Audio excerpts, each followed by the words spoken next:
Insurance isn't one size fits all. That's why drivers have enjoyed Progressive's Name Your Price tool for years now. With the Name Your Price tool, you tell them what you want to pay, and they'll show you options that fit your budget. So whether you're picking out your first policy or just looking for something that works better for you and your family, they make it easy to see your options. Visit Progressive.com. Find a rate that works for you with the Name Your Price tool. Progressive Casualty Insurance Company and Affiliates. Price and coverage match limited by state law. Summer is here. At Orderly Meds, we know this time is a reminder that life is full of new beginnings. Whether you're celebrating the nice weather, starting a new chapter, planning a vacation, or simply looking ahead to what's next, this season can be the perfect time to invest in yourself and your health. If you've struggled with weight loss and are curious about GLP-1 medications, Orderly Meds can help you learn about your options. Through a simple virtual process, you can connect with licensed medical professionals who can determine whether treatment may be appropriate for you. Getting started is fast, convenient, and happens online from the comfort of home. This summer, consider a new approach to feeling your best. Visit orderlymeds.com/podcast to learn more. That's orderlymeds.com/podcast. orderlymeds.com/podcast. Because every new season is an opportunity to take the next step forward. Compounded medications are not FDA approved. Eligibility required and determined by a licensed provider. Individual results may vary. See website for details. Looking for these better days. It is Monday, July 13th. I'm Scott Seidenberg. Here's what you need to know to make today a better day. The Major League Baseball All-Star break is here. Home Run Derby tonight. All-Star game tomorrow at Citizens Bank Park in Philadelphia. Plus, NBA Summer League action continues. But it's going to be a baseball-focused pod here on this episode of Better Day presented by FanDuel. We do have best bets on the Home Run Derby tonight, plus a futures bet that I made in the awards market that I will give to you guys. But I wanted to start this episode by going over some numbers for the first half of the Major League Baseball season that I found pretty interesting. And yes, I know we've technically played more than half of the season. Don't get all semantics on me. Like, we're at the All-Star break, right? So heading into the All-Star break, I wanted to go over some numbers in Major League Baseball where we are right now, okay? Most of these teams have played 96, 97 games, things like that. Your best record in Major League Baseball is the Dodgers, 61-36. The Brewers, the second best record in baseball at 59-37, followed by the Rays at 56-38. Your worst record in baseball, the Kansas City Royals, 38-59, tied with the Angels, and at 39-59, the Colorado Rockies. That's all well and good. But which of the teams have been the most and least profitable to bet on this season? Well, this year, the most profitable team to bet on in Major League Baseball, the team that has won you the most money going into the All-Star break, has been the Chicago White Sox. At 50-45 straight up on the season, you are up $1,179 betting on the Chicago White Sox every single game. That is an ROI of 11.6%. Your second most profitable team in baseball, the Tampa Bay Rays, 56-38 on the year. You are up $1,051 betting on the Rays, an ROI of 9%. And then there's a bunch of teams that are very close to each other. The Cardinals, you're up $871. Nationals, you're up $847. Same thing with the Brewers, up $847. Now, how about the team that has lost you the most money? The team that is the least profitable team to bet on in Major League Baseball heading into the All-Star break here in 2026. I'll pause so you guys can all give your guesses. You're right. It's the New York Mets.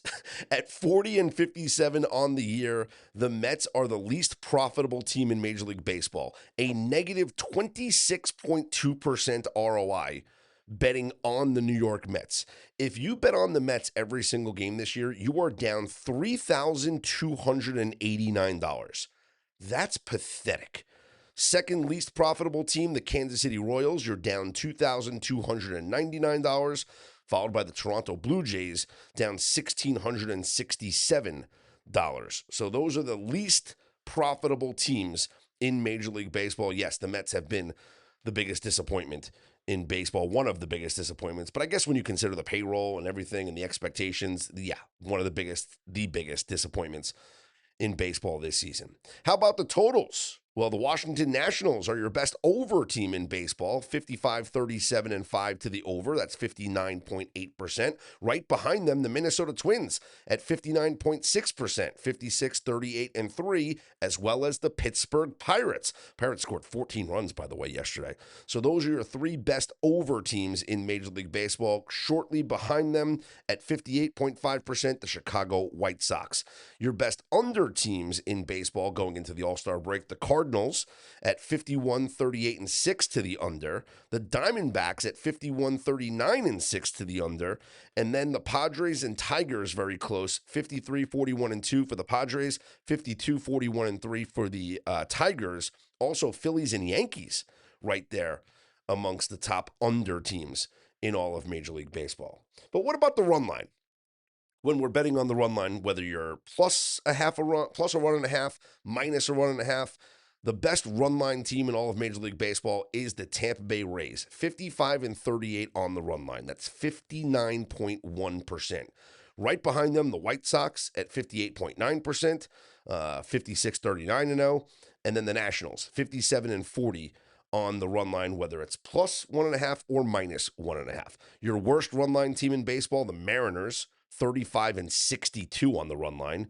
Then the Phillies, 38 and 59 on the run line. Royals, 40 and 57. Mets, 41 and 56.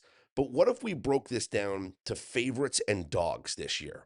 So let's start with the favorites. When laying a run and a half, the best team in baseball when laying a run and a half by percentage has been the Chicago White Sox, but only 14 and 9 when laying a run and a half, when minus 1.5.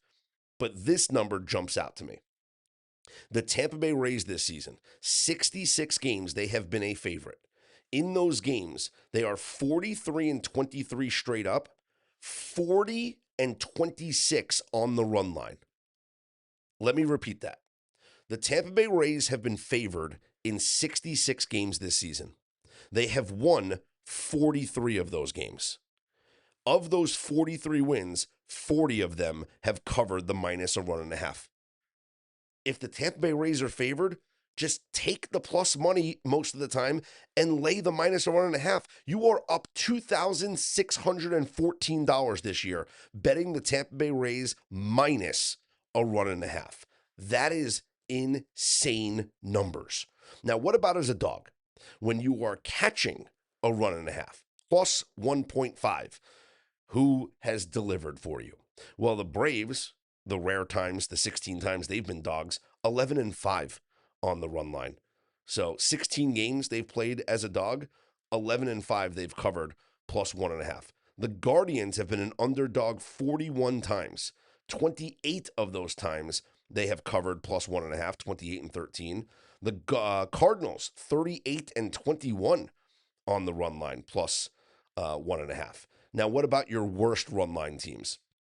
When these teams are dogs, just save your money because they're not covering the plus 1.5. The Mariners are 1 and 8 this year as underdogs on the run line, on the plus 1.5. The Phillies, 6 and 15. The Royals, 24 and 31, and then the numbers just even out with a bunch of other teams from there. But Mariners, 1 and 8 in the 9 games that they've played as an underdog. They're 2 and 7 straight up, but 1 and 8 on the run line. So those are some numbers as far as like covering the betting markets are concerned. But here's more numbers that I wanted to give you going into the All-Star break. And I wanted to talk about Pythagorean win-loss in Major League Baseball. Now, some of you listening might be asking, Scott, what is Pythagorean win-loss in baseball? Well, what it is using your run production, your run differential to project how many wins you should have over the course of the season. And so looking at the standings this year, you can see which teams have exceeded expectations and which teams may be playing a little bit unlucky, right? Where their run production shows that they should be winning more games than they are. This season, the luckiest team, and luck is just the wrong term to say, but the luckiest team, as that's what Baseball Reference says, is the Philadelphia Phillies. They have a win-loss record of 54 and 43, but their Pythagorean win-loss this year, Their expected number based on their run differential, their run production, 47-50. They have won 7 more games than they have been expected to win. The Tampa Bay Rays, a +6 in the luck metrics. And then the San Diego Padres +5, Guardians +3, Rangers +3. How about the opposite way? The Detroit Tigers, the unluckiest team in baseball, -7. They should have won 7 more games than they've won to this point. Angels are a -5. Red Sox are a -4, which is crazy because the Red Sox have won, 9 straight games? But the Red Sox are a -4. They actually should be better this year. And then the Yankees -4, which is really interesting because if you look at the Yankees right now, behind the Tampa Bay Rays by 3 games in the American League East standings. And if you look up on FanDuel right now, Yankees +110 behind the Rays to win the AL East. Tampa Bay -130. But that +110 is probably the bet to be made. Because if you look at the Tampa Bay Rays, who are a +7, they've exceeded expectation this year, and they always do, right? Kevin Cash is just an incredible manager, and the Rays, with their limited resources, always exceed expectations. The way they develop talent is just incredible. But they've exceeded their wins by 6 so far, and the Yankees are a -4. So if those numbers even out, which, we always say, oh, you always play to the back of your baseball card. If those numbers even out by the time this season's over, the Yankees will catch the 3 games that they're trailing Tampa and likely exceed them. So Yankees +110 to win the AL East is the bet that should be made right now up on FanDuel. Speaking of bets to be made right now, let's take a look at the awards market. I already placed this bet at a better number that is available up on FanDuel right now. And as we always say, shop around, see what you can get. But Zach Wheeler up on FanDuel is +1,600 to win the National League Cy Young Award. That is the best bet for me. Here's why it's the best bet. Zach Wheeler yesterday absolutely dealt. Another just incredible performance from Zach Wheeler, where he goes 6 shutout innings against the Tigers, 2 hits allowed, 10 strikeouts, and 2 walks. But this all stemmed from Zach Wheeler being snubbed from the All-Star game coming up on Tuesday. Zach Wheeler was not named to the All-Star team when the rosters were unveiled last weekend. He felt slighted by that. His next start after the roster was announced was on Tuesday against Cincinnati. On Tuesday, Major League Baseball announced injury replacements, because we know not everybody selected to the All-Star game is even active right now, right? But also you have pitchers that just aren't going to throw, right? And so you have multiple players that need to be replaced on an All-Star roster just so you can fill the roster and have enough arms to pitch, right? So they announced the fill-ins, the replacements on Tuesday, and guess what? Zach Wheeler was not one of them. And so Zach Wheeler took that personally. He goes out against Cincinnati and throws 7 innings of 1-run ball, 4 hits allowed, 14 strikeouts. And then Friday comes along and Zach Wheeler gets a phone call, Major League Baseball asking him to represent the Phillies in the All-Star game in his home ballpark. And Zach Wheeler said, thanks, but no thanks. Wheeler said he felt disrespected by the process. While it's an honor to be selected to an All-Star team, the process is a joke. Why he was not selected on the first go-around, okay, whatever. But to not be selected even on the second go-around as like an injury replacement, you have to wait till Friday when people are up in arms about why Wheeler is not an All-Star. Just ridiculous, honestly. And I applaud Wheeler for saying thanks, but no thanks, even though the game is in his home ballpark. And so Wheeler goes out there yesterday and deals, as I mentioned, 6 innings of shutout baseball, 10 strikeouts against the Tigers. He improved his record to 10-1 on the year with a 2.13 ERA. And I saw this tweet last night, courtesy of Greg Harvey, who works for Opta Stats. There have been 15 occurrences in Major League Baseball history of a pitcher having 10 or more wins, averaging 10 or more strikeouts per 9, and an ERA below 2.15 entering the All-Star break. Only 15 times that's happened in the history of Major League Baseball. Zach Wheeler is the only one of those 15 pitchers to not be named to the All-Star team. Just let that sink in for a moment. But I think Wheeler now plays with this chip on his shoulder for the remainder of the season. He has been consistent all year long. He had one bad start where he gave up 4 runs against the Dodgers. Honestly, everyone's going to give up 4 runs against the Dodgers. But beside that start, he had only had one other start where he allowed more than 2 earned runs. And that was 3 runs against the A's on May 6th.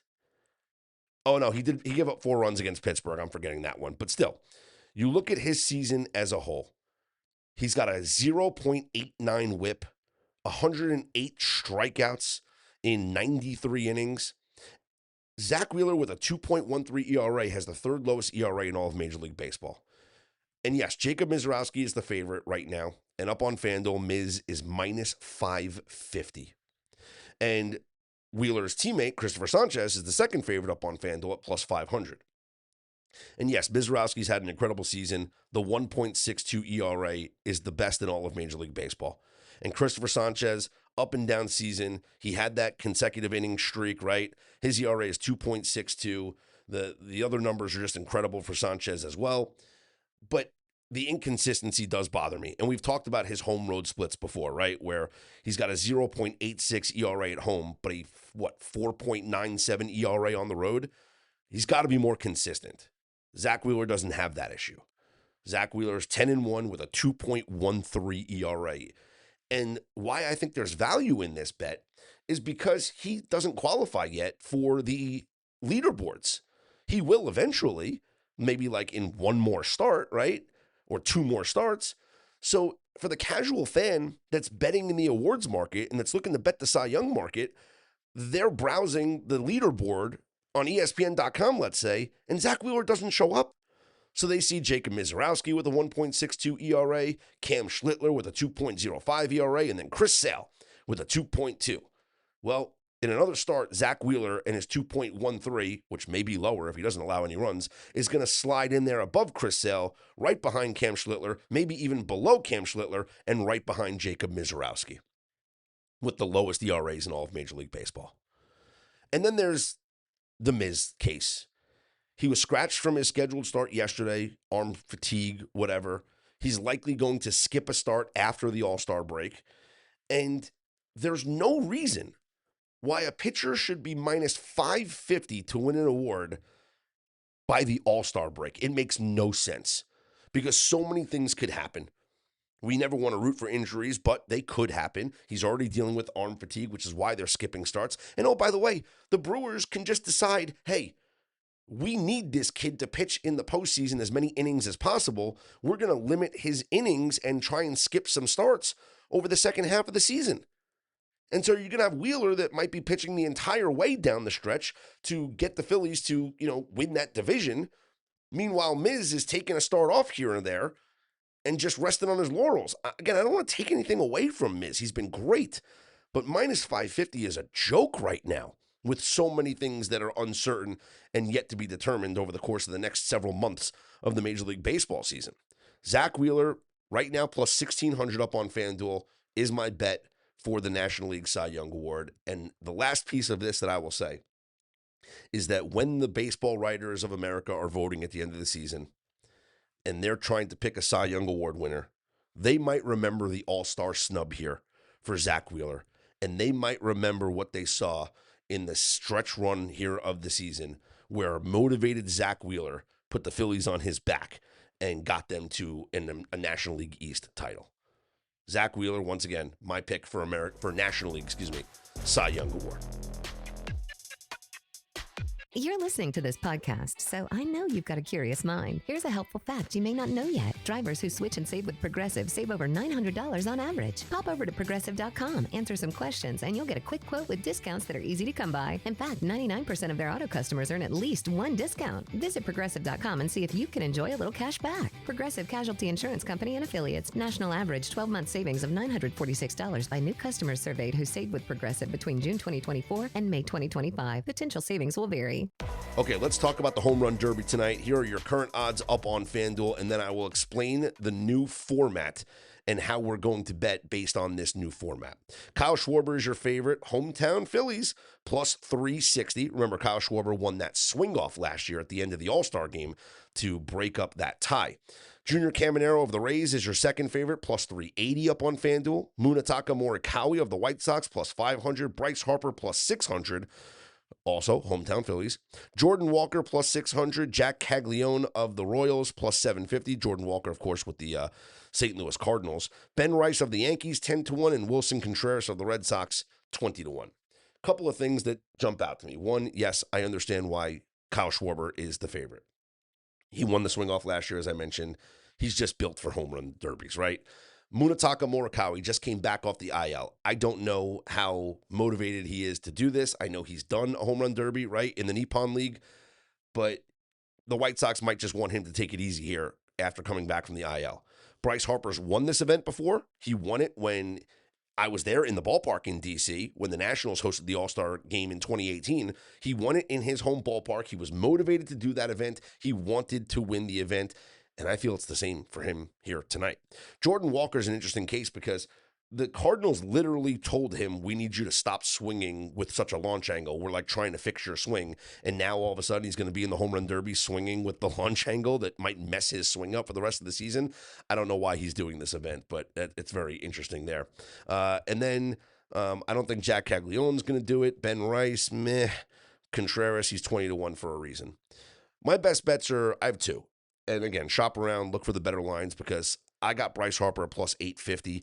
He's plus 600 up on FanDuel. The 850 is still out there. But Bryce Harper is my first best bet because of the familiarity with the sight lines in the ballpark.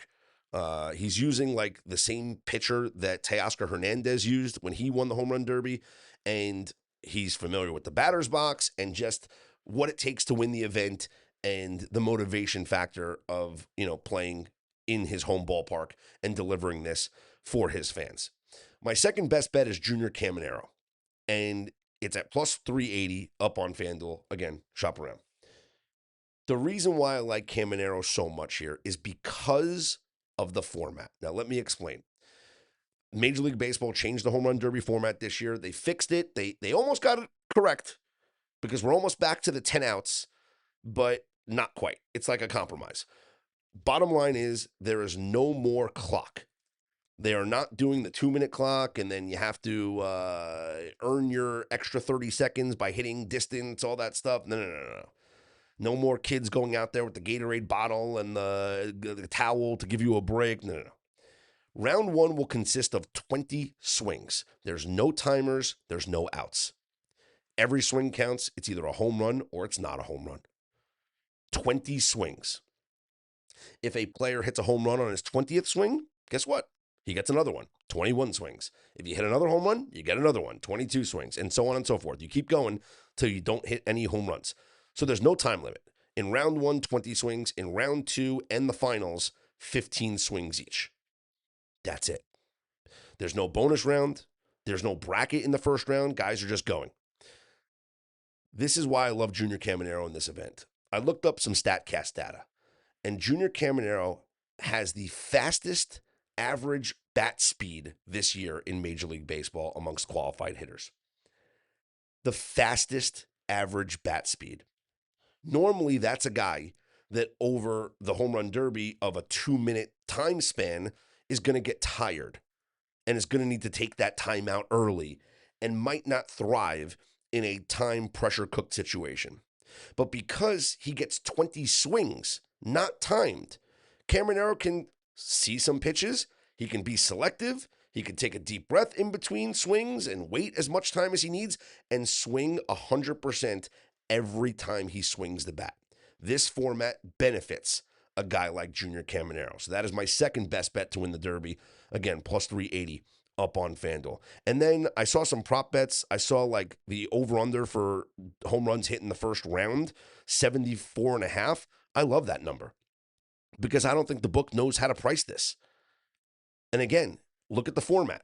20 swings. We have 8 players getting 20 swings at least in the first round. You're telling me I can't get an average of 9.5 per batter. I can't get 10 home runs per batter. Someone's going to hit 14, and then someone's going to hit like 5 or 6. They should average 10, and if they do, we're getting 80 in the first round. We're probably getting more than that. 20 swings. You're not timed. Take your time. Take a deep breath. Be selective with the pitches, and then swing for the fences. And then, of course, if you hit a home run on your 20th swing, what if somebody goes on like a Bobby Abreu-esque run, and all of a sudden that 21st swing is a home run, and then the 22nd swing is a home run, and the 23rd swing is a home run, and the 24th swing is a home run? The format allows for that. So best bet at minus 115, again, shop around, over 74.5 home runs hit in the first round of tonight's Home Run Derby. All right, that'll wrap up this episode of Better Day presented by FanDuel. Coming up this week, we will do a little all-star game preview to see if we want to bet the total in the game coming up here tomorrow night. Plus, we will have a full preview of both semifinal games at the World Cup. Your first semifinal game is tomorrow between France and Spain, where France is minus 155 to qualify. And your second semifinal coming up on Wednesday, England against Argentina, where England is minus 135 to qualify as the favorite there. So we'll have more of a breakdown on those matches coming up on tomorrow's episode. Be sure to follow us across your social media channels on Twitter at better_day. Follow us on YouTube as well. I'm Scott Seidenberg. Let's make today and every day a better day.